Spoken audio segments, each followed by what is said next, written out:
અરે ઓછું નાક પણ અસલી નાક. MDH કાશ્મીરી લાલ મરચાની પાવડર.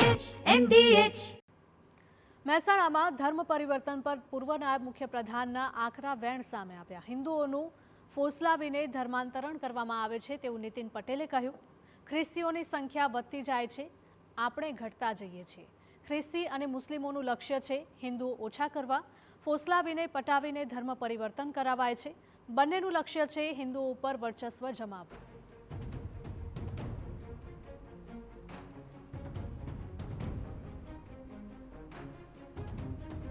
દેશદ્રોહીઓનો પક્ષધર છે, હિંસક લોકોનો પક્ષધર છે અને એક ફોસલાઈ હાથ ફેરવી પટાઈ અને ધર્માંતર કરાવનારા લોકો છે. બેનું લક્ષ્ય તો એક જ છે કે હિન્દુઓ ઓછા કરવા, હિન્દુ ધર્મ ઉપર આપણે વર્ચસ્વ જમાવવું.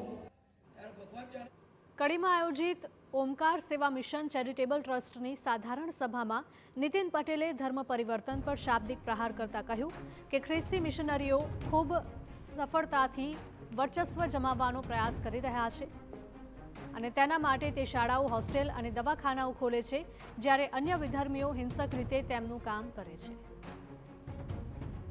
આ વર્ચસ્વ જમાવવા ક્રિશ્ચિયન મિશનરી એ બહુ સિફતપૂર્વક, બહુ સલુકાઈથી એ ધર્મ પરિવર્તનનું કામ કરે છે.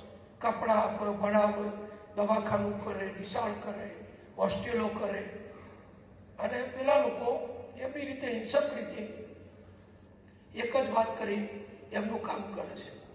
એટલે આ બે પરિબળો સામે લડવાનું છે. ત્યારે ભગવાન પટેલે જણાવ્યું હતું કે આ બંને પરિબળો સામે લડવાનું છે, ત્યારે ખ્રિસ્તી મિશનરી સામે તેને જ જેમ સેવાનું કામ કરીને હિન્દુ સમાજના લોકોને આપણે સમજાવવાના છે, ત્યારે અન્ય વિધર્મીઓ જોડે કેવી રીતે કામ પાર પાડવું તે સરકાર જોઈ રહી છે.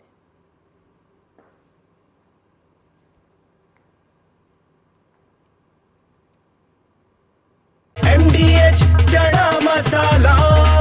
હવે છોલા હોય કે ચોળા, સફેદ ચણા હોય કે કાળા ચણા, બધું મજેદાર બનશે.